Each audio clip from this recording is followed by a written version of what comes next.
Audio Jungle.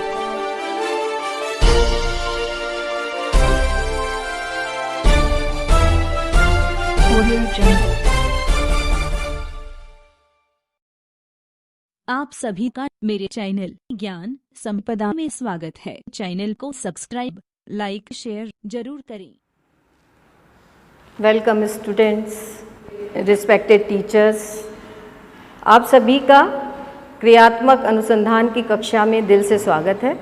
आज हम लोग जानेंगे कि क्रियात्मक अनुसंधान होता क्या है। अनुसंधान के विषय में सभी जानते हैं कि अनुसंधान क्या होता है। अनुसंधान या रिसर्च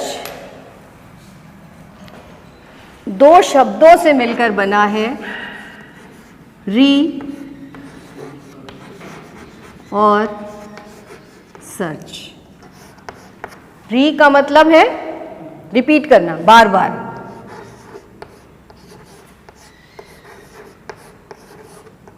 और सर्च का मतलब है खोजना।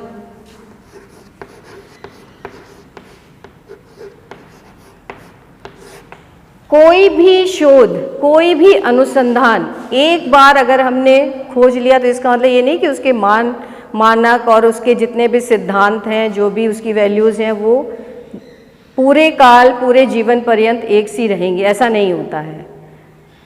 एटम की संरचना के बारे में आप सभी लोग जानते हो। पहले क्या थ्योरी थी कि परमाणु के न्यूक्लियस में 3 पार्टिकल्स होते हैं। कौन कौन से? इलेक्ट्रॉन, प्रोटॉन और न्यूट्रॉन। बाद में 2012 में हिग्स बोसोन का नाम सुना होगा। 3 उसमें साइंटिस्ट थे जिन्होंने ये खोजा था कि एटम के न्यूक्लियस में, केंद्रक में एक और प्रोटॉन हो, एक और कण होता है, पार्टिकल होता है, जिसका नाम है हिग्स बोसोन पार्टिकल। तो इसने एकदम साइंस में तहलका मचा दिया। एटम की स्ट्रक्चर में इसने तहलका मचा दिया। एक नई सर्च हुई, एक नया शोध हुआ। तो ये होती है रिसर्च। समय, काल और परिस्थितियों के अनुसार जब हम अपने सिद्धांतों में, अपने नियमों में कोई बदलाव लाते हैं, किसके द्वारा? नई शोध के द्वारा, तो उसे कहते हैं अनुसंधान। हिग्स बोसोन पार्टिकल का नाम था Higgs, HIGS BOSON, Higgs boson, ये उस पार्टिकल का नाम था। शिक्षा के क्षेत्र में जब हम कोई रिसर्च करते हैं, कोई अनुसंधान करते हैं, तो उसे हम शैक्षिक अनुसंधान कहते हैं। और शैक्षिक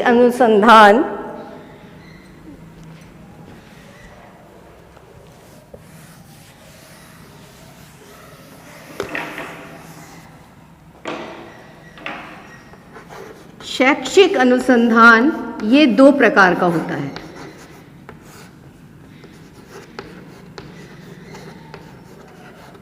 शैक्षिक अनुसंधान, इसके 2 पार्ट है।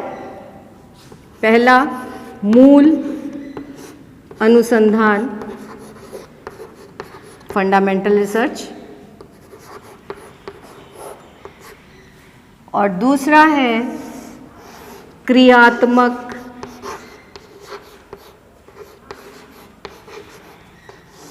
अनुसंधान।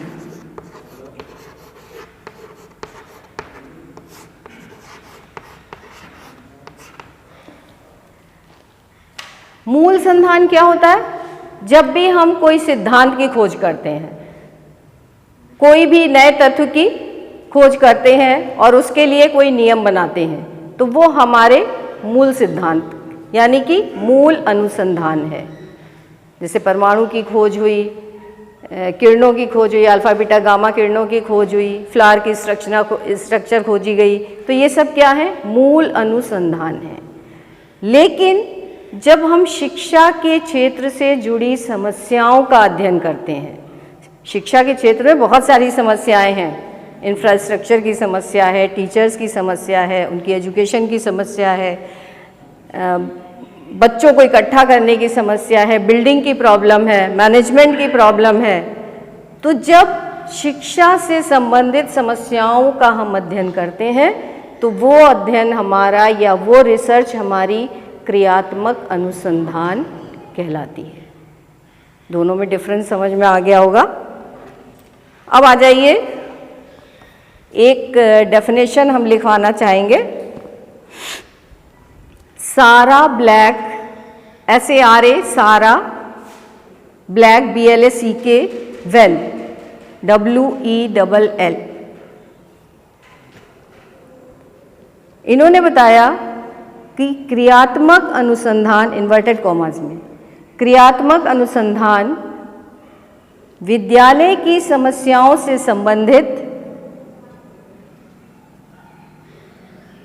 विद्यालय कार्यकर्ताओं द्वारा विद्यालय की कार्यप्रणाली में सुधार लाने के लिए किया गया अनुसंधान है।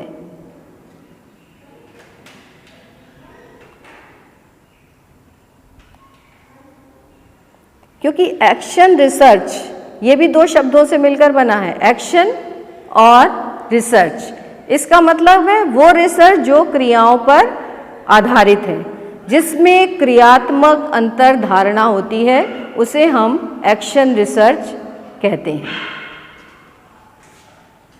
और ये किस पर आधारित होती है? हमारे अनुभवों के आधार पर।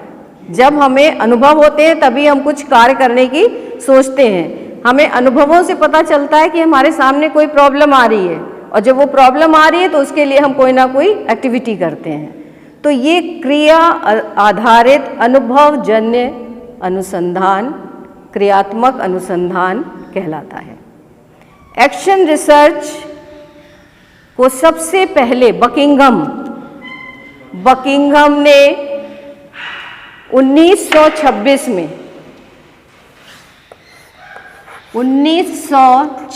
में बकिंघम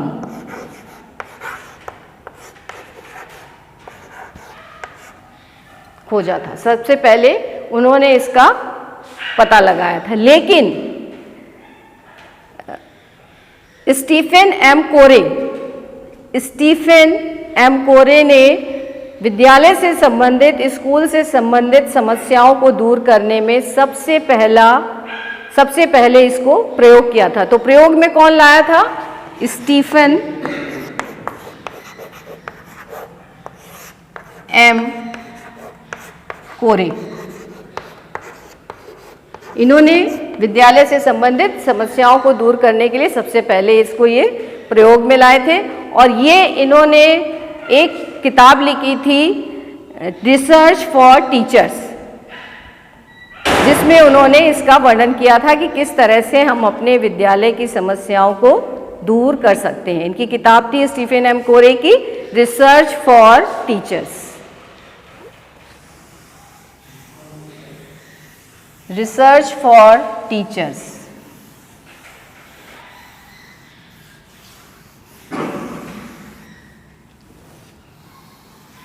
अब आ जाइए इसके प्रकार पर। क्रियात्मक अनुसंधान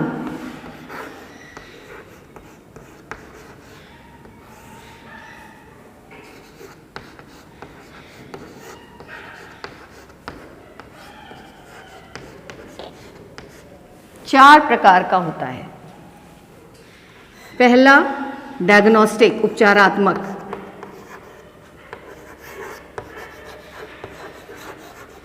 diagnostic, action,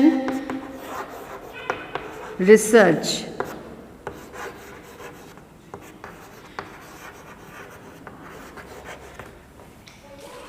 diagnostic, action, research, नाम से पता चल रहा है उपचारात्मक। क्या मतलब हुआ? पहले हम जब डॉक्टर के पास जाते हैं तो क्या करते हैं? डॉक्टर हमें देखता है, अच्छे से जांच करता है, फिर वो ये बताता है लक्षणों के आधार पर कि आपको ये बीमारी है और आपको इस उपचार की ज़रूरत है। तो डायग्नोस्टिक में हम यही करते हैं, पहले समस्या के कारण को समझते हैं और फिर समस्या को सुलझाने के लिए क्रियाएं करते हैं।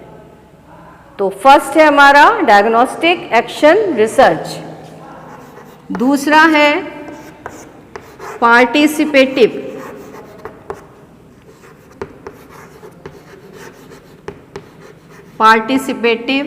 Action research. पार्टिसिपेटिव से समझ में आ रहा है, पार्टिसिपेट करना। जब हम कोई सर्वे करते हैं, कोई सर्वेक्षण करते हैं, सर्वे करते हैं, तो उस समय अधिक से अधिक स्टूडेंट्स को हम इसमें शामिल करते हैं कि वो अपने अपने तरीके से डेटा कलेक्शन करें, आंकड़े लाएं, और फिर उन आंकड़ों के आधार पर हम नया निष्कर्ष निकालते हैं कि किस तरह से हम अपनी प्रॉब्लम को सॉल्व करते हैं। तीसरा एम्पेरिकल, अनुभवजन्य या आनुभविक भी लिख सकते हैं, एम्पेरिकल एक्शन रिसर्च। एम्पेरिकल होता है आनुभविक या अनुभव, अपने एक्सपीरियंस के आधार पर जो भी हम क्रियाएं करते हैं उसको रिकॉर्ड करना। इसमें मेन काम है रिकॉर्डिंग का, उसको रिकॉर्ड करना और उन क्रियाओं के आधार पर जो रिजल्ट आया, जो परिणाम आया, उसको भी रिकॉर्ड करके रखना। तो ये आता है हमारा एम्पेरिकल एक्शन रिसर्च में।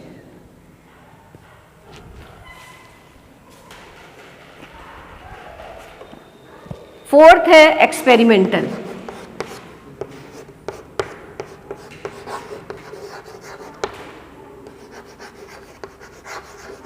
प्रयोगात्मक action research. Experimental action research, नाम से पता चल रहा है। एक्सपेरिमेंट जब हम करते हैं, जो साइंस के हैं या आर्ट्स के भी हैं, तो उसमें क्या करते हैं, हम कुछ चीज़ों को कंट्रोल में रखते हैं, हमारे हाथ में होती हैं, और कुछ चीज़ें हम फ्री छोड़ देते हैं। जो केमिस्ट्री वाले हैं, टाइट्रेशन वगैरह करते हैं, तो उनको मालूम होगा कि वेरिएबल्स, जो साइको पढ़ाते हैं, उन्हें भी मालूम होगा कि जब हम कोई प्रयोग करते हैं तो उसमें कुछ चीज़ों को हम अपने कंट्रोल में करते हैं और बाकी चीज़ें, जो वेरिएबल्स, जो चर हैं, उनको हम फ्री छोड़ देते हैं। इसका मतलब है कि जैसे मान लीजिए क्लास में ये समस्या आ रही है हमारी क्लास में, साइको की क्लास में, कि बच्चे पढ़ना नहीं चाहते, क्लास बंक करते हैं, कैंटीन में जाके बैठते हैं। तो कैंटीन में जाके वो क्यों बैठते हैं, इसके लिए हम क्या करते हैं, क्लासरूम एटमॉस्फेयर को हम अपना, उस समस्या को दूर करने के लिए क्लासरूम एटमॉस्फेयर को हम अपना कंट्रोल कर सकते हैं। कर सकते हैं कि नहीं, अच्छे से सीटिंग अरेंजमेंट करा दिया, उन्हें अच्छा फर्नीचर दे दिया, उन्हें अट्रैक्ट कर रहे हैं। लेकिन हमें क्योंकि चेक करना है कि वो क्यों भाग रहे हैं, तो यहाँ पर हम टीचर्स को वो फ्री कर रहे हैं। क्लासरूम एनवायरनमेंट हमारे कंट्रोल में है, लेकिन टीचर हमारे कंट्रोल में नहीं है। वो कैसा पढ़ाता है, क्या करता है, क्लास ले रहा है, नहीं ले रहा है, इसको हम चेक करेंगे। तो ये हमारा एक्सपेरिमेंट है।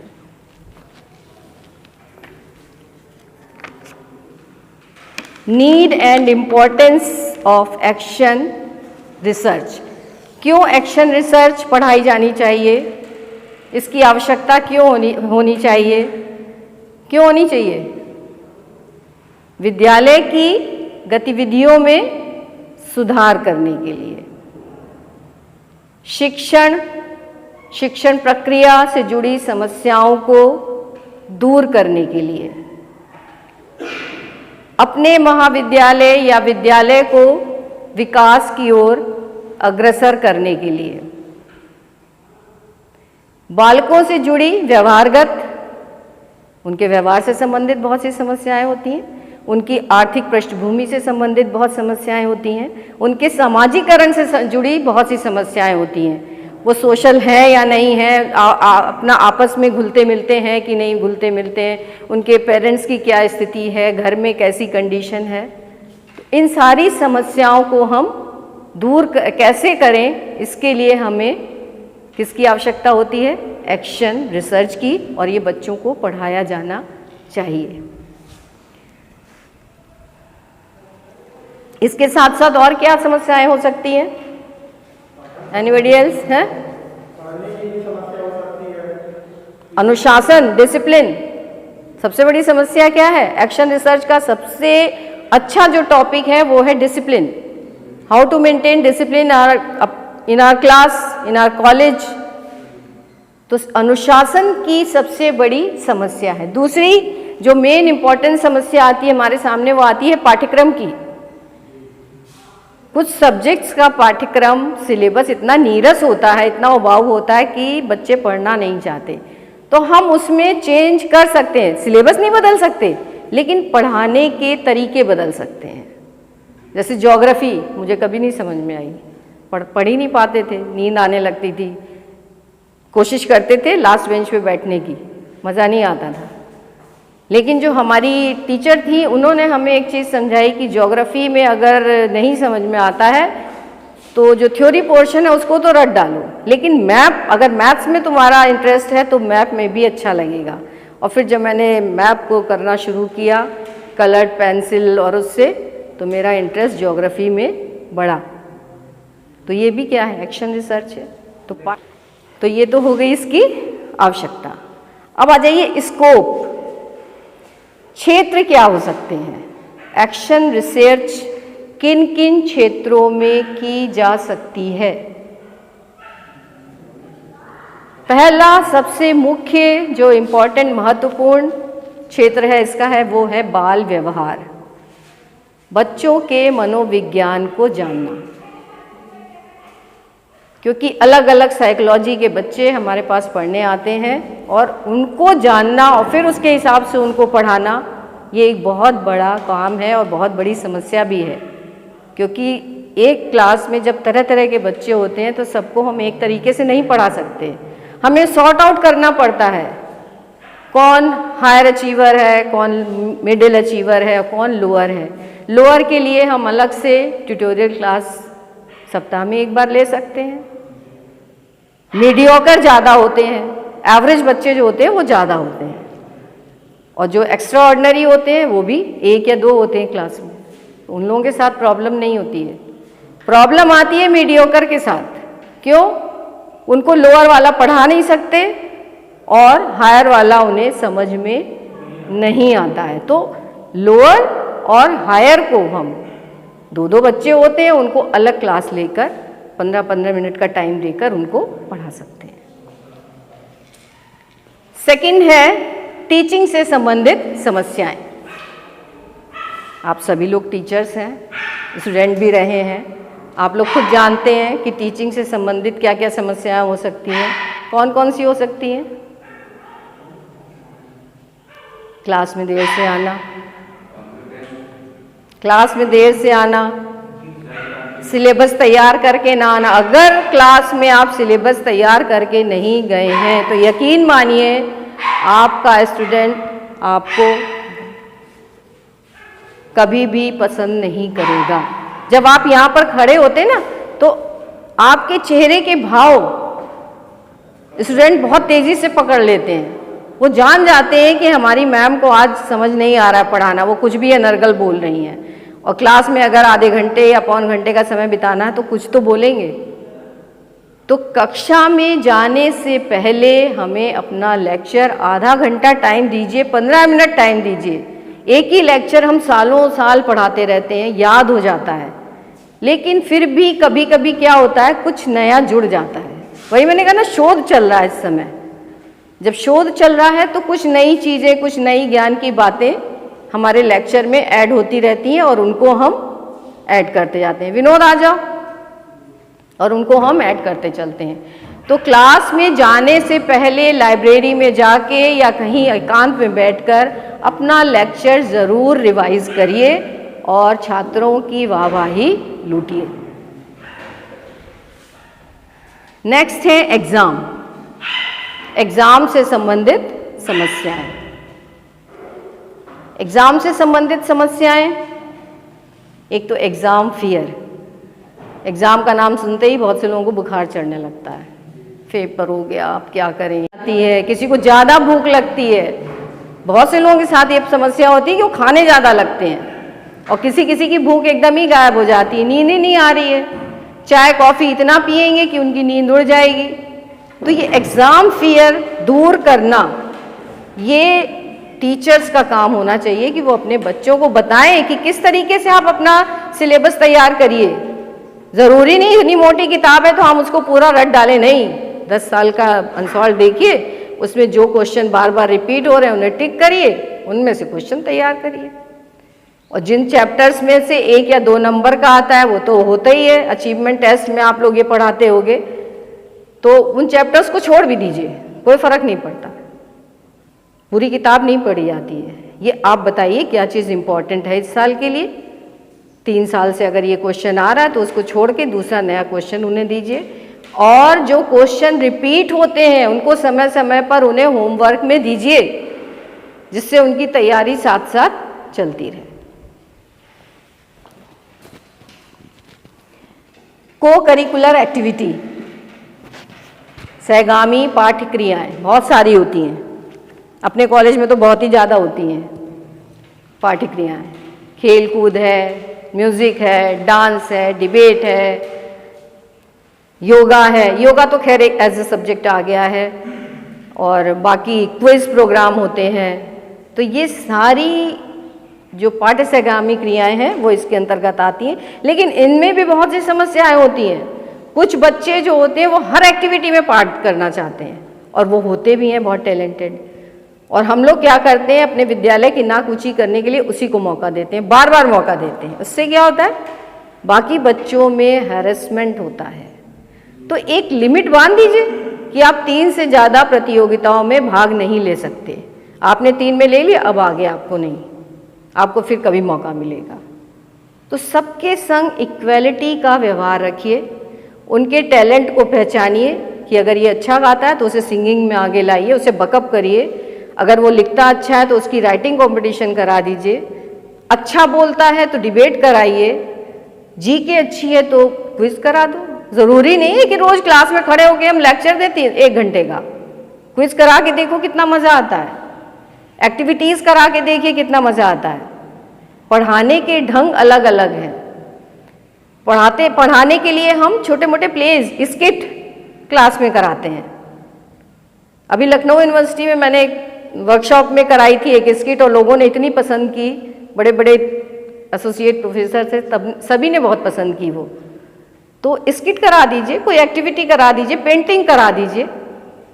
ज़रूरी नहीं, क्योंकि बीटीसी के बच्चे हैं आपके पास, और इन बीटीसी के बच्चों को लोअर क्लासेस में पढ़ाना है।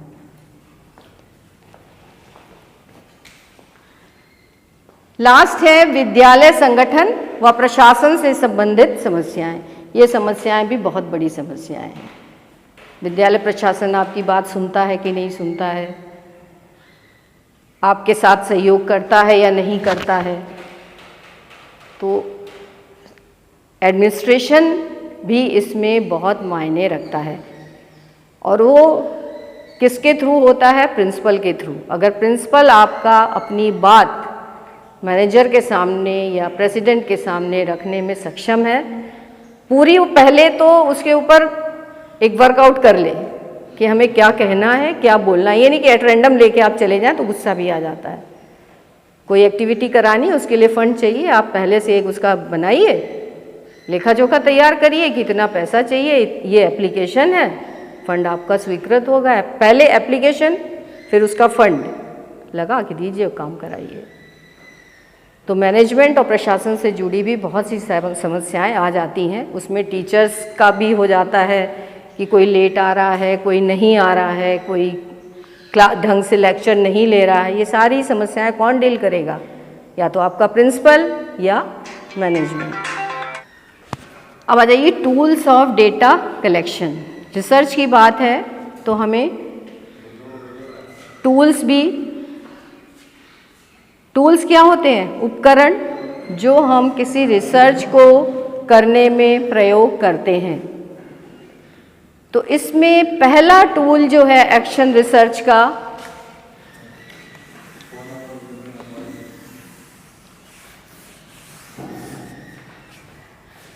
पहला एक्शन रिसर्च का जो टूल है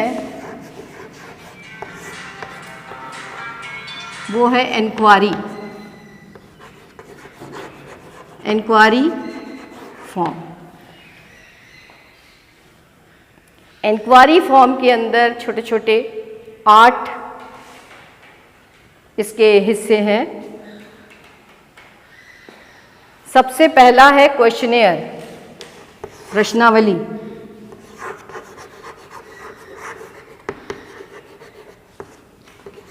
क्वेश्चनेयर। दूसरा है शेड्यूल, शेड्यूल किसी भी कार्यक्रम की रूपरेखा बनाना। तीसरा है स्टूडेंट डायरी।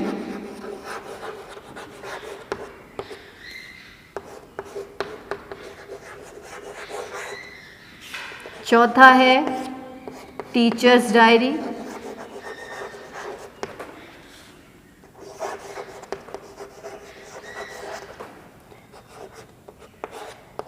पांचवा है register.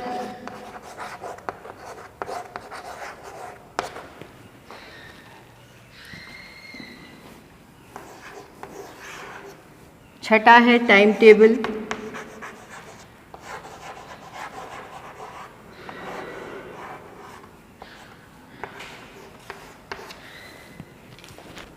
Last examination.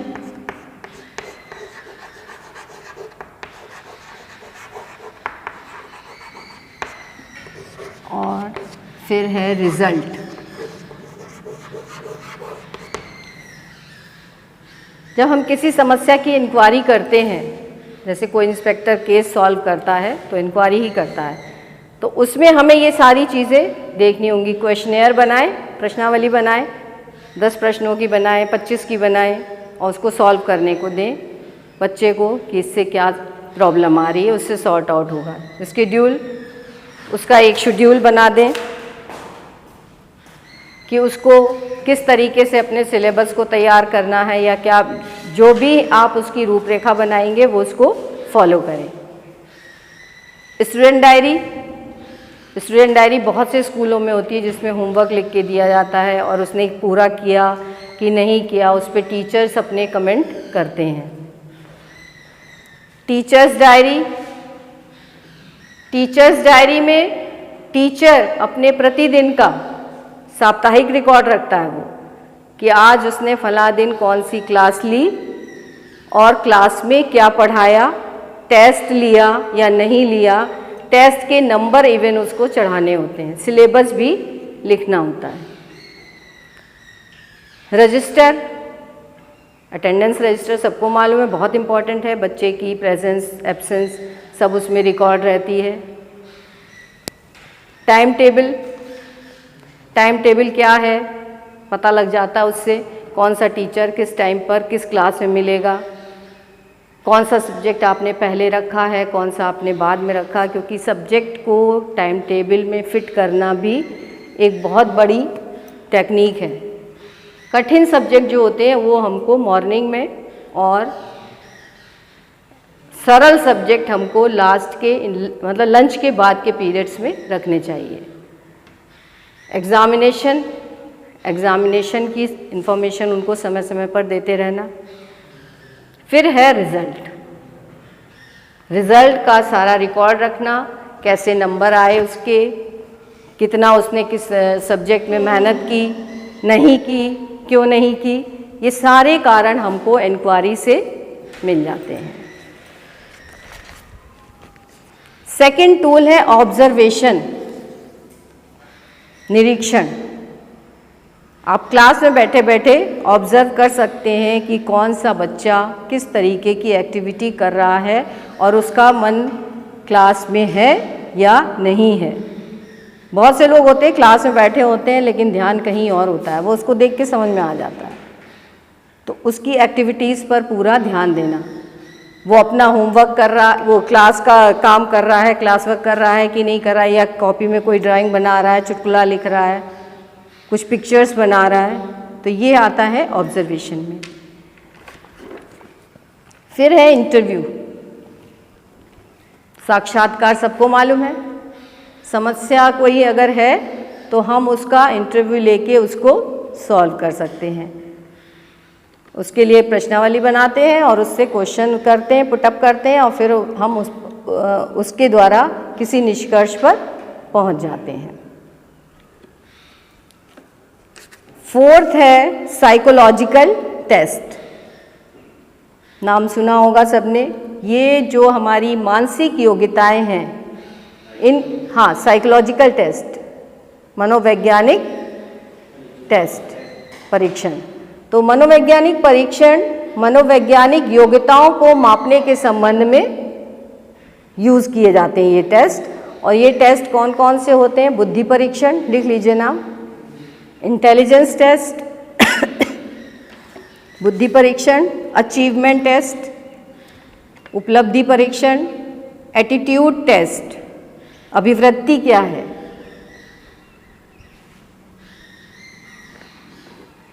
Aptitude test. Attitude अलग है, एप्टीट्यूड अलग है। एटीट्यूड होता है व्यवहार से संबंधित और एप्टीट्यूड होता है विषय से संबंधित कि किस विषय में उसकी क्या योग्यता है।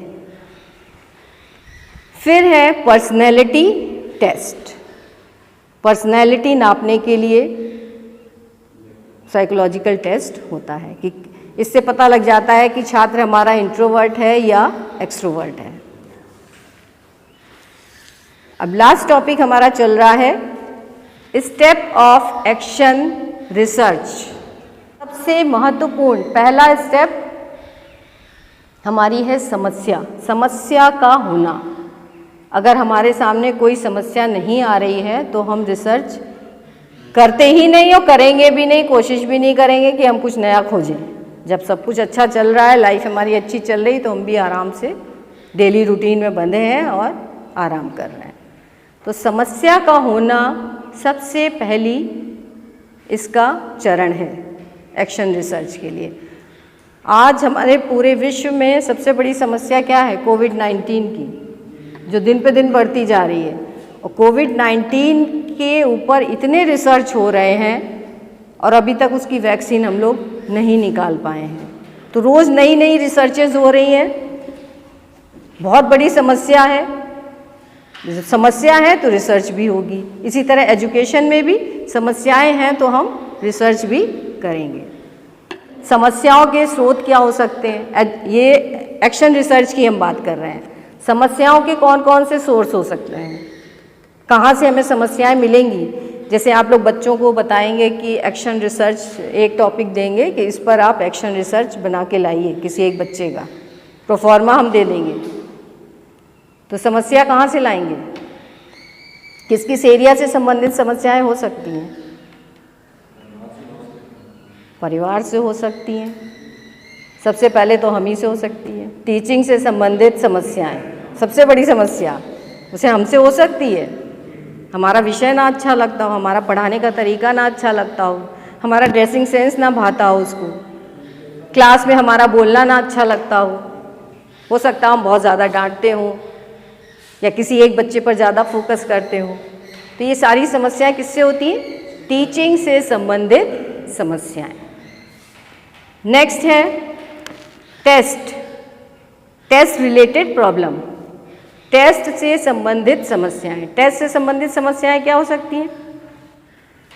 क्लास में आए, हमने अचानक से कह दिया आज टेस्ट लेंगे, कोई तैयारी नहीं होता है और जो आंसर मिलते हैं फिर वो भी बहुत। तो पहले से आप उनको टेस्ट की डेट बताइए। आप ये बता दीजिए कि हम इतना सिलेबस कवर करने के बाद आपका टेस्ट लेंगे और एट रैंडम लेंगे, किसी भी दिन ले सकते हैं, लेकिन आप उन्हें अनाउंस कर दीजिए कि इतना मैंने पढ़ा दिया, अब मैं टेस्ट लूँगा। टेस्ट लीजिए, बच्चे देंगे। लेकिन आप अचानक से आ जाएं कि आज मैंने कुछ तैयार नहीं किया है, सिलेबस मेरा तैयार नहीं है, चलते हैं आज टेस्ट ले लेंगे। करते हैं लोग कि समय काटना है, चलो टेस्ट ले लिया जाए। तो ये ऐसा ना करिए। तीसरी है एक्स्ट्रा करिकुलर। एक्स्ट्रा करिकुलर से संबंधित समस्याएं डिस्कस कर चुके हैं हम। एक ही बच्चे को बार बार मौका ना दें, सबको मौका दें, सबको स्टेज पर आने का। या जो बच्चा कुछ नहीं भी जानता है तो भी आप उसको आगे तो लाइए। हमारे विद्यालय में पढ़ रहा है, अगर हमने उसे ऐसे ही छोड़ दिया तो बेकार है। उसको आगे लाइए, उसको भी कुछ उसके हिसाब की एक्टिविटी दीजिए। मान लीजिए वो बहुत डल है लेकिन कुछ तो अच्छा करता होगा, तो उसके हिसाब की उसको एक्टिविटी दीजिए और उसको भी आगे लाने की कोशिश करिए। तीसरी है problem relating to organization and management of school. आपका स्कूल मैनेजमेंट अगर आपके साथ सहयोग नहीं कर रहा है तो आप कुछ भी नहीं कर पाएंगे, आप कोई भी एक्टिविटी ढंग से नहीं कर पाएंगे। तो इसके लिए क्या ज़रूरी है कि आप अपने में इतना परफेक्शन लाइए कि मैनेजमेंट खुश होके आपकी हर बात मानने को तैयार हो जाए। आप जो भी एक्टिविटी करिए उसको अप टू मार्क करिए, प्रशंसा के पात्र बनिए, और फिर देखिए आपकी किसी बात को मैनेजमेंट अगर मना करे तो अपने को पहले अच्छे से तैयार करिए, फिर मैनेजमेंट के पास जाइए। अब आ जाइए सेकंड स्टेप। ये तो हमारा फर्स्ट स्टेप समस्या का था पूरा। सेकंड स्टेप है डिफाइनिंग एंड डिलिमिटिंग। डिलिमिटिंग मतलब समस्या का सीमांकन करना। मान लीजिए समस्या आ रही है सत्यनारायण उच्च शिक्षा संस्थान के बच्चों की क्लास से भागने की। साइंस के क्लास से बच्चे भाग रहे हैं, पढ़ना नहीं चाह रहे, तो हम अध्ययन करेंगे तो इसी कॉलेज का करेंगे, या ना कि पूरे श्रावस्ती जिले के साइंस के बच्चों का। तो हमें एक लिमिटेशन में एक सीमांकन उनका करना पड़ता है कि हमें ये एरिया लेना है और इस एरिया के 20, 25 या 50 बच्चों का सैंपल लेना है। चावल बनाते हैं घर में हम, जब चावल पकता है तो एक दाना दबा के देख लेते हैं कि चावल पक गया। अब हर दाने को तो नहीं दबाते। दाल बनाते हैं, थोड़ी सी निकाल के देखते हैं कि दाल गली कि नहीं। सब्जी में भी यही है, एक आलू दबा के देखा गल गया तो एक अंदाज़ा कि हाँ हमारी चीज़ तैयार हो गई है। तो सीमांकन करना बहुत ज़रूरी है और सैम्पलिंग करना भी बहुत ज़रूरी है। समस्या के मूल कारणों का विश्लेषण, ये हमारा थर्ड स्टेप है।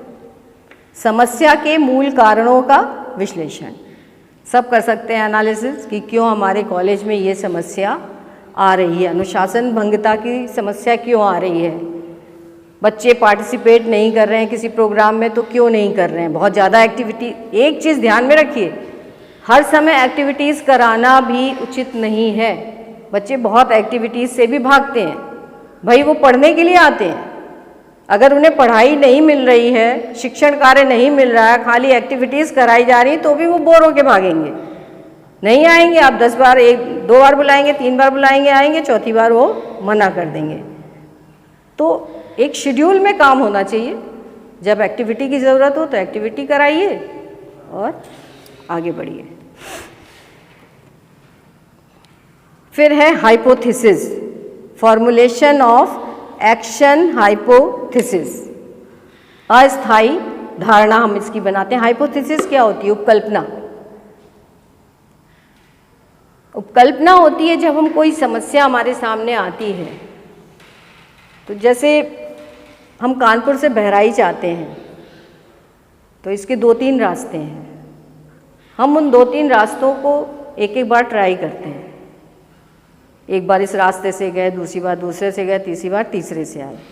उसमें जो रास्ता हमको सबसे कंफर्टेबल लगता है उसी को हम चूज़ कर लेते हैं कि भाई ये रास्ता अच्छा है, यहाँ पे ढाबे भी मिलते हैं, चाय भी मिलती है, रोड भी अच्छी है, तो चलो इसी रास्ते को हम फॉलो करते हैं।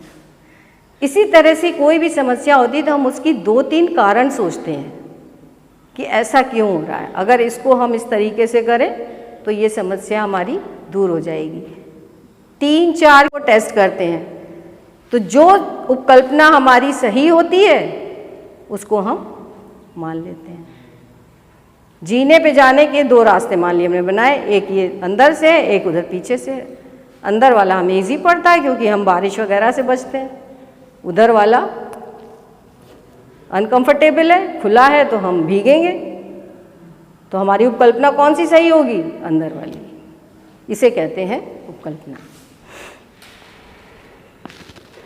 फिर उपकल्पना की परीक्षा हेतु आवश्यक रूपरेखा बनाना। उसके लिए हमें टाइम चाहिए।